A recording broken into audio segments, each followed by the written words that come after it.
We live.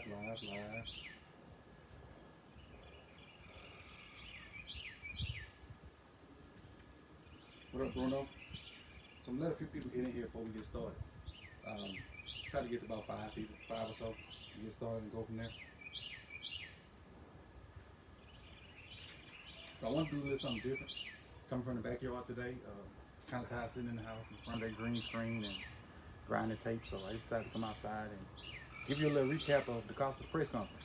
I got my iPad here just in case I get some questions that pop up after we go over this press conference.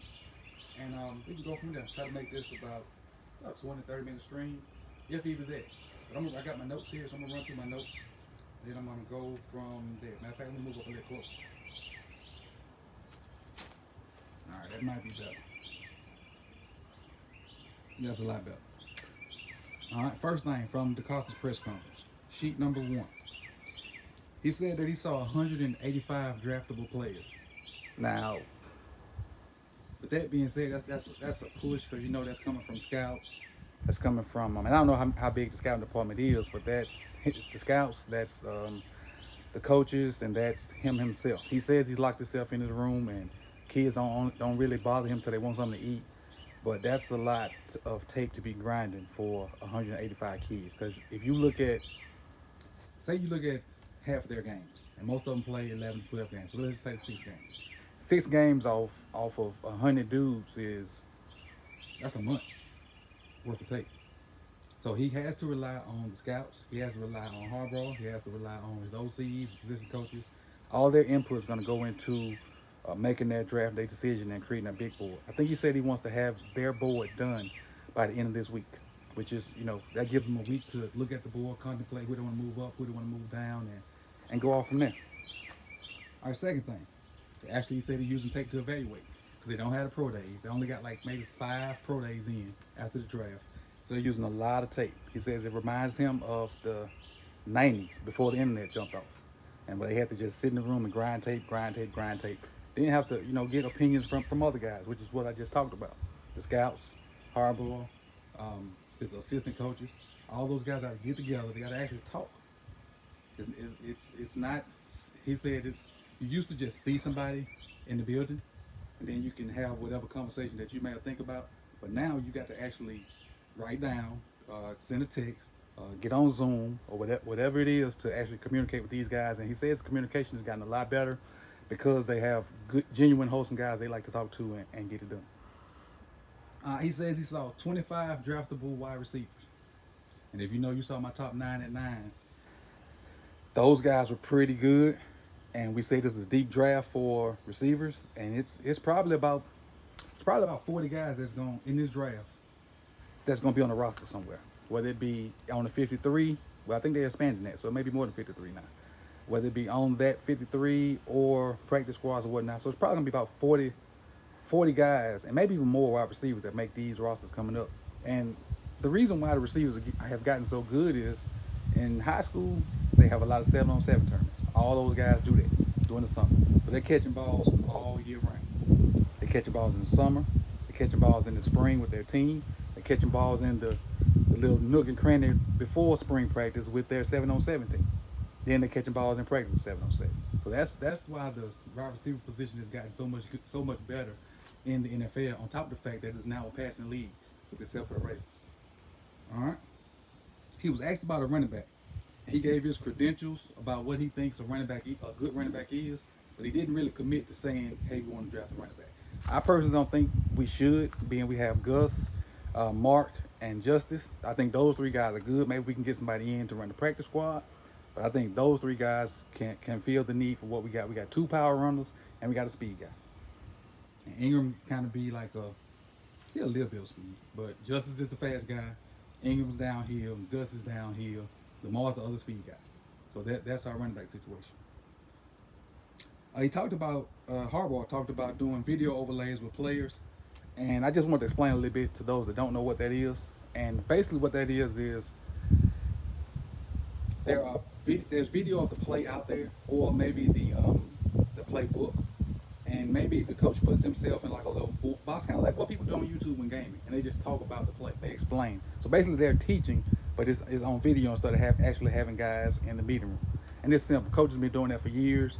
I personally do it myself, with my younger guys, so we can get them away from school, and I can kind of have film study with them like at 8:30, 9 o'clock from there, wherever they comfortable at, on their phone or in their, in their room or wherever. So we basically, this is how I do. We have practice. We got to practice about 6. We try to get them out as fast as possible. Try to have them all gone by 7. So on my drive home from 7 to 7:15, 7:30, the film is loaded. So by the time I can eat and have a conversation with my wife, the film's probably up. And then I just go in and voice over the stuff I saw in practice with the film actually on the screen. And that's all the NFL guys are doing now. Instead of actually having people in the room, they're using the technology, which the technology's been here to do that. They're being more efficient with their work because we all got to work from home now. All right, let's see. He was asked about wide receiver, about drafting wide receiver. And the impression I got from him was he's going to pick the best player available as far as wide receiver goes. And that depends on, because a lot of people thinking there's going to be the run on receivers, like from 10 to maybe 20. Maybe. But if you happen to get a Mims or you happen to get a Van Jefferson, I personally would be satisfied with a guy like that, because I think Van Jefferson can play inside and out. Mims would be an outside guy. The difference between Mims and what we have on the team now is I think he plays a lot faster. Boykin ran a 4.4 something at the combine last year, but he don't play 4.4s. Mims actually plays that. Van Jefferson plays faster than he looks because of his quickness and his route running. So those two guys, and it's a bunch of other guys out there that I think we could pick up and that would help us. I really like Lynn Bowden, his versatility and what he did. Plays from running back, plays from quarterback, and played receiver at Kentucky. But he's going to have to be polished a little more if he plans to play wide receiver. But he can do a lot of things for the Ravens. Second page. The Costa made a statement that stood out to me. He said the best trades are not made. And what I took from that was we have 9 picks. I think unless something falls in his lap that he can't pass up, he plans on using all 9 of those picks.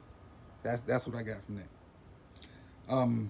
He was also asked about how he feel about AB.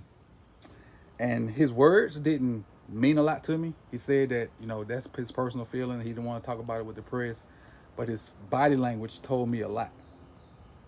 His body language told me, I wish they wouldn't have asked me that because I'm really thinking about it.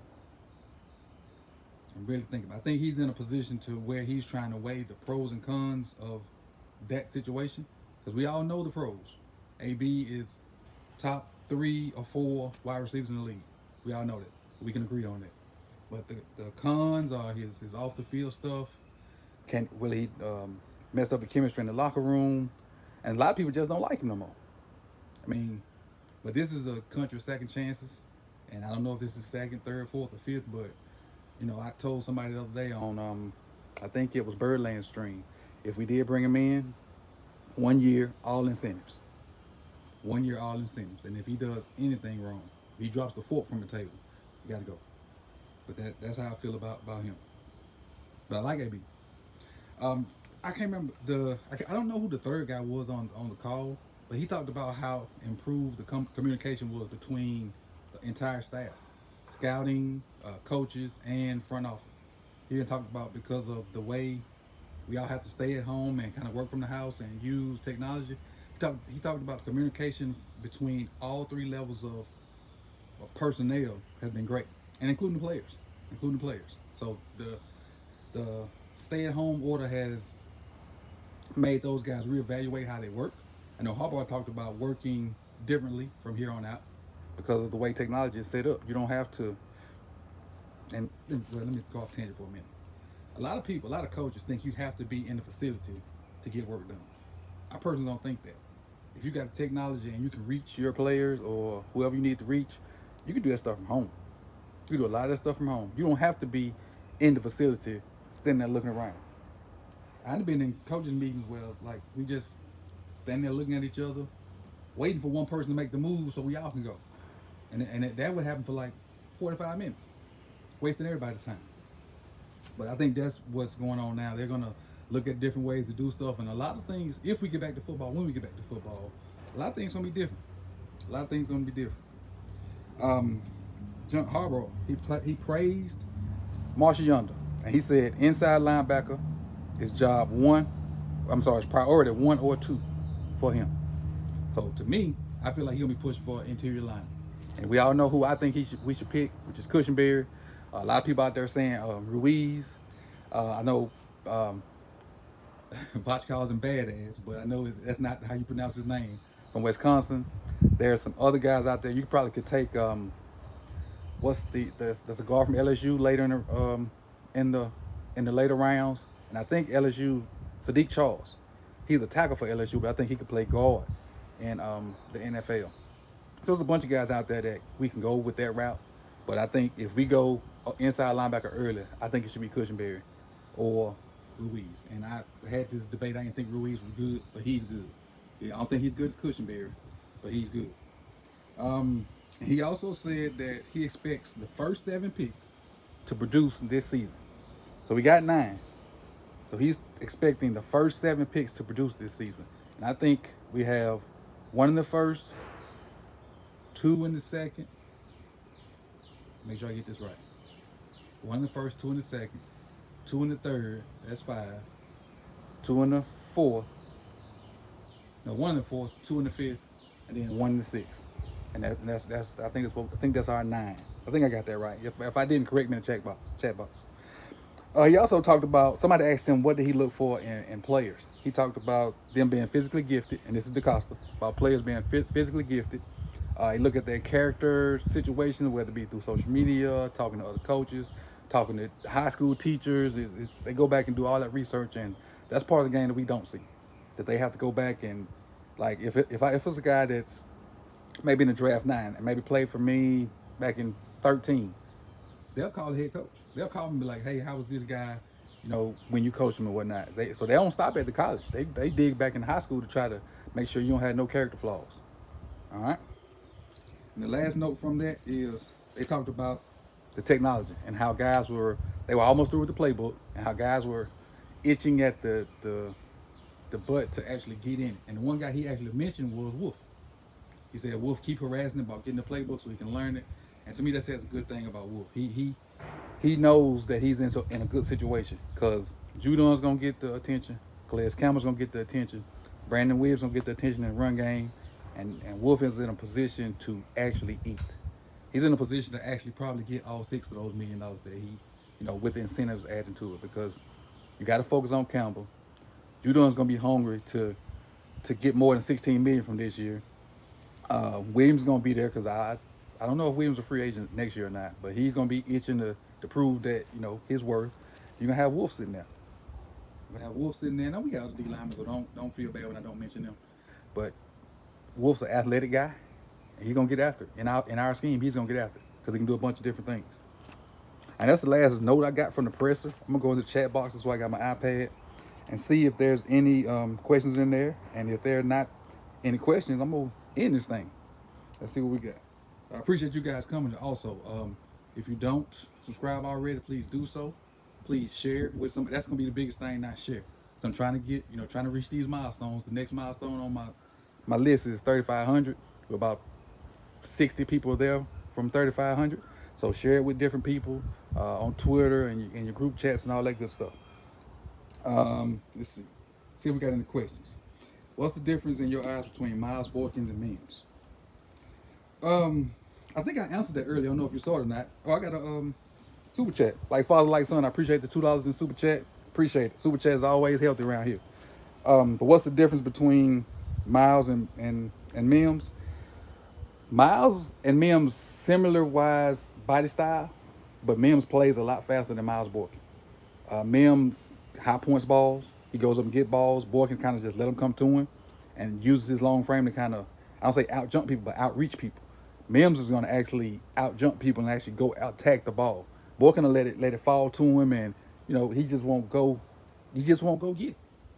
Mims on the other hand will, and that's the biggest difference between me, because 4.4 is not slow, and Boykins ran a 4.4 at the combine. Mims ran a 4.38, I think, but Mims plays a lot faster than Boykin, but it's hard to compare first year in NFL to last year in college, because it's two totally different games, especially in the past happy Big 12, the less defense Big 12. So that's one of the things that scares me about Mims, because the defense in the Big 12 was not very good, and you'll know by watching some of my videos that I value SEC numbers over any other conference.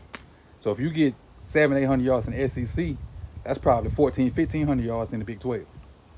So that's why like people like Ruggs don't have a lot of yards. Judah had over 1,000, but who else? I think Van Jefferson didn't have a lot of yards. It's crazy that these guys are still top prospects without that many yards. But then you look at it on the other hand, Jefferson, Van Jefferson, the Jefferson from LSU, Justin had 1,500 yards. Number one for LSU, I can't think of his name right now. He had about 1,800 yards. Jefferson had 20 TDs. The other receiver, I can't think why his name skips me right now, but he had like 20 touchdowns. So, but the biggest difference to answer the question is Mims plays faster, and I think he attacks the ball better than Boykin. All right. Let's see. Any more questions? Shooter. Damian Lewis, that's the guard I was speaking of. Appreciate it, Thomas. Mutai, that's the kid from Fresno State. So what I want you to do is, if you like Mutai, go to Vosh Lombardi's page, and he did a video about Mutai. And go check that video out. Then come back to me and tell me if you still like Mutai. I think that's the kid, the guard or whatever from Fresno State. All right. Let's see. You need linebackers. We do need linebackers. We do. And I think we need 2 linebackers, matter of fact. So any combination of, and I'm going to give you 5 names. Any combination of these 5 names, I'm good with it. Murray, Queen, obviously. I mean, that's who everybody wants. But if we don't get those 2 guys, I still take any combination of these guys. Murray, Queen, Willie Gay, Troy Dye, and the 5th one is escaping me. Willie Gay, Troy Dye, Queen Murray. I don't think it was Malik Harrison, but it might be Malik Harrison. But if we get Malik Harrison, we definitely gotta have one of those speed guys, because Malik is a thumper. He's an old school linebacker. He's a linebacker you would love to have when everybody ran the ball all the time. So Malik is the type of linebacker you would like to have playing against the Ravens, because you know the Ravens gonna run the ball. All right, but cover wise, he ain't very great. So any combination of Murray, Queen, Dye, Gay. I think Malik is who I had in there. But I'm gonna go with Malik from now. But if you get Malik, you definitely gotta have a speed guy. All right.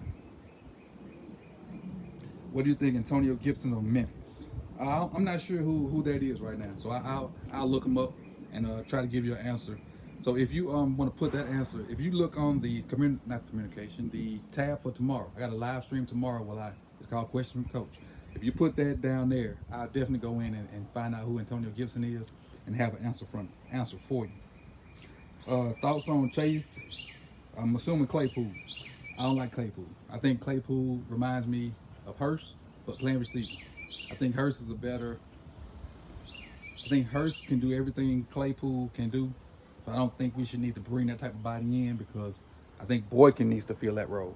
I think Boykin needs to either bulk up and play some around, like some bunch stuff around the line of scrimmage and some blocking stuff, or just be a better receiver.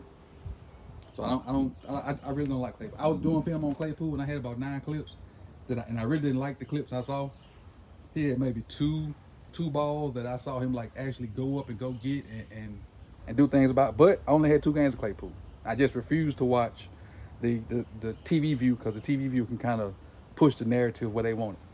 For me to do give you a full insight on the kid, I gotta have all 22, and I only had 1 game on him. So, no, I had 2 games on him, and one of the games he didn't have, but like if he had a catch, he had like 3 targets and a catch. So, in all fairness to him, I didn't have enough tape to give you a 100% evaluation, but the tape I had, I didn't like. All right. What position you think the Ravens should draft first? Interior offensive line. And everybody knows I have a big crush on Cushenberry. My crush this year is Cushenberry. Last year it was Hakeem Butler, but this year it's Cushenberry. So I'm the Cushenberry for center or right guard. Cushenberry for center or right guard.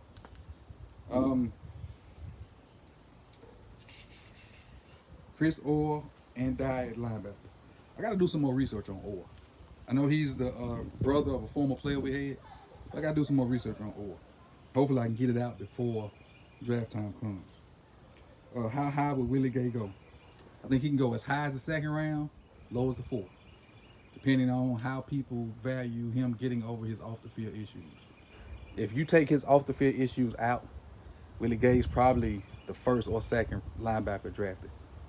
If you take his off the field issues out, Willie Gay, he might be the best linebacker. Now, and I ain't talking about edge guys. I'm talking about guys that can play in the middle.